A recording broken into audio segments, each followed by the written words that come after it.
Coucou! Du coup, aujourd'hui, je vais aller faire quelques récoltes sur le terrain de Lunasa. Je vais aller récolter les sauges officinales. Voilà, comme c'est des plantes que j'avais plantées cette année, elles se sont plutôt bien développées, les premières que j'ai plantées, donc je vais pouvoir faire une première récolte dessus.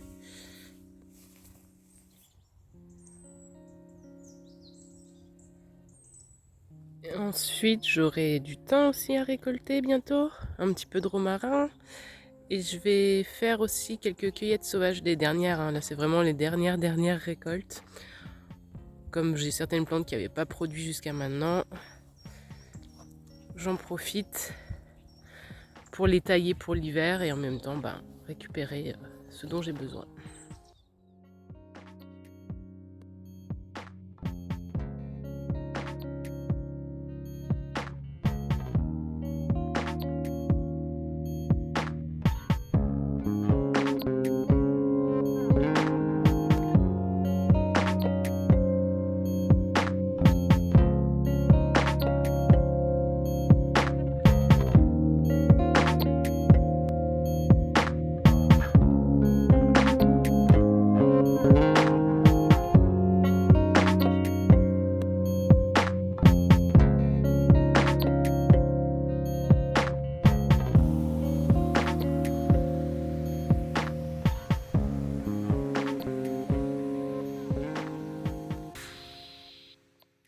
Coucou! Aujourd'hui, je vous emmène avec moi pour une petite expérience. Je vais tenter de cultiver des champignons, la foliote du peuplier, comme vous avez vu juste avant, là que j'ai ramassé il y a quelques jours. Donc ce matin, j'ai été ramasser des champignons matures et je vais vous expliquer pourquoi. Donc en fait, la foliote du peuplier, je me suis renseignée dessus. C'est un des premiers champignons qui a été cultivé par l'homme parce qu'il s'ensemence très facilement, il est très facile à reproduire et à cultiver en fait. Et donc, comme moi, quand je vais chercher mes champignons, j'ai 1 heure de marche aller-retour, et ben, je me suis dit pourquoi pas en cultiver sur mon terrain. Ça va être super intéressant là pour l'autonomie alimentaire.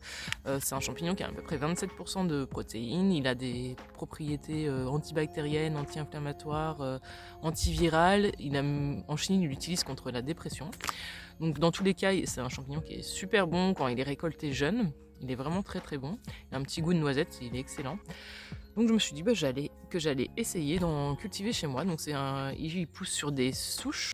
Donc on dit foliote du peuplier, mais il pousse pas uniquement sur des souches de peuplier. Il pousse sur des souches de tremble, de chêne, le saule, le sureau, l'orme, sur plein d'arbres différents. En plus, il est hyper intéressant parce qu'il est assez productif. On peut récolter des champignons du printemps à l'automne. On peut espérer faire 4 à 5 récoltes par an. Et quand on a ensemencé des souches, on peut espérer récolter sur une durée d'à peu près 5 ans. Donc c'est plutôt cool. Donc je vais vous expliquer comment cultiver ce champignon. Et je vais vous montrer moi comment je vais faire parce que je vais le faire un petit peu plus à l'arrache que dans la vraie théorie. Parce que je suis comme ça, je suis un peu feignante moi. Donc voilà, je vous montre tout ça. En théorie, pour faire les choses bien, il faudrait faire des tranches comme ça d'une dizaine de centimètres d'épaisseur, de bois plus ou moins frais. Plus c'est frais, moins il y a de risque qu'il y ait déjà d'autres champignons à l'intérieur. Moi je fais avec ce que j'ai, c'est-à-dire ça, ceux-là ils ont 2-3 ans.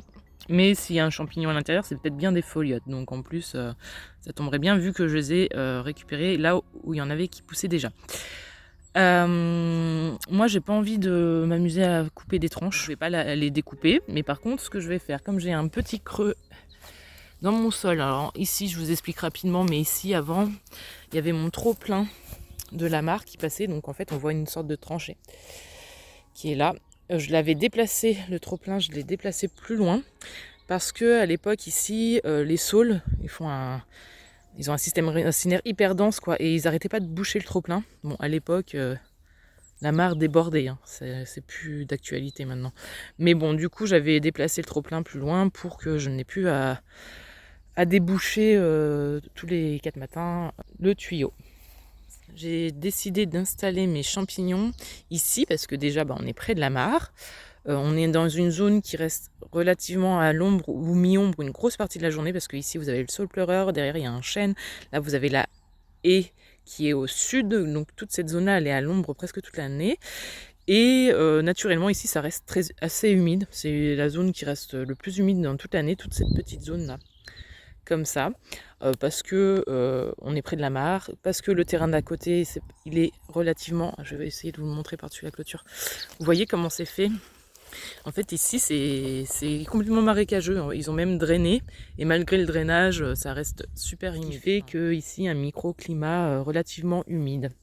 Et en plus, j'ai cette tranchée qui est déjà presque creusée pour mettre mes bûches. Donc là, ici, ce sont des bûches de saule que j'avais mis tout simplement.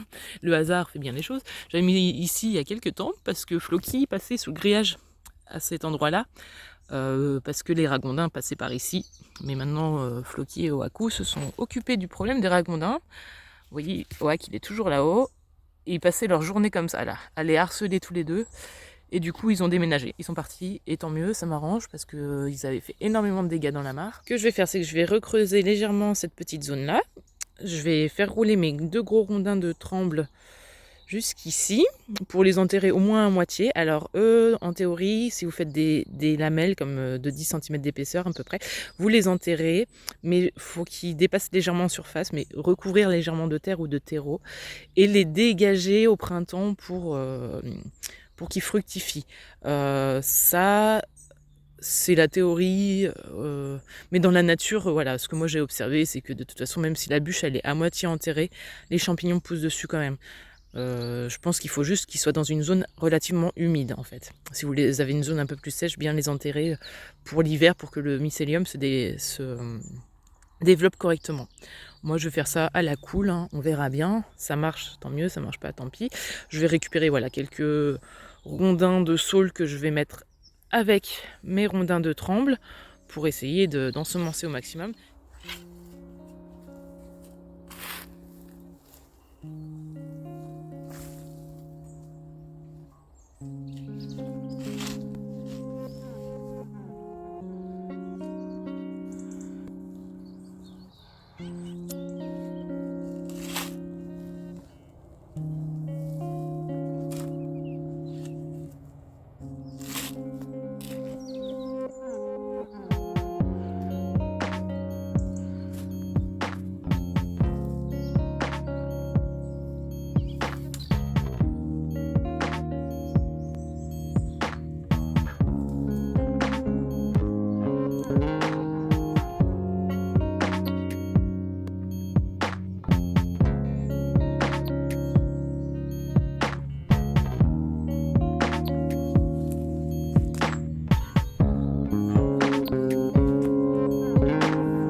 Voilà, là j'ai mis des bûches, donc mes 2 bûches de tremble, là où il y a un potiron.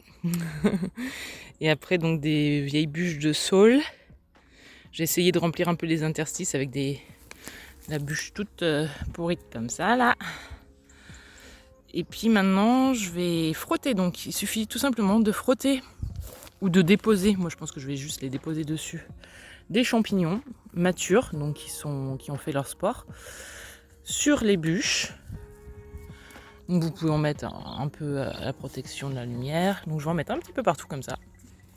Hop, dans les trous. Et normalement, tout simplement, le mycélium devrait se développer dans le bois mort. Si tout va bien, et d'ici 10 mois, je devrais pouvoir faire mes premières récoltes de champignons, de foliotes. C'est vraiment extrêmement simple et à première vue, ça prend très facilement. Potiron, il se demande ce que je fais.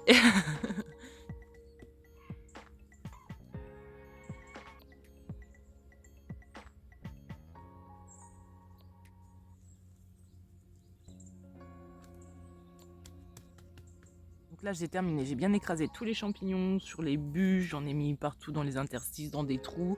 Donc, normalement, là, les spores, ils vont pouvoir se développer et faire du mycélium. Ce que je vais faire maintenant, c'est que je vais mettre ma petite brouette de terre. Je vais combler les interstices pour semi-enterrer mes bûches. Moi, je ne veux pas les enterrer complètement. Je pense que si elles sont bien enterrées au moins de 20-30 cm, l'humidité va remonter par capillarité. Et comme dans la nature, les bûches, elles ne sont pas forcément enterrées, celles où j'ai trouvé les champignons. Donc c'est juste qu'elles sont à moitié ensevelies en général. Et je me fais harceler parce que c'est l'heure des croquettes. Mais que moi, j'ai pas fini encore. On attend. Oui, oui, oui. Regardez-moi cette petite tête. Il ressemble à rien. Pas content. Pas content, j'ai faim.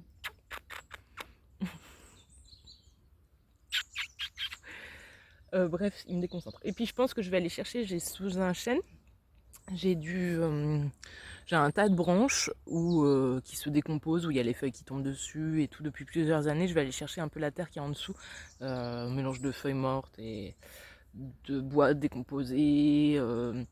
Et voilà, ça fera une sorte de terreau que je mettrai en plus un peu partout dans les interstices et peut-être un peu par-dessus les bûches, je vais voir. Donc voilà, je vous montre ça. Je termine et après on va aller manger parce que monsieur a faim. Est-ce que t'as faim? T'as qu'à attraper des souris.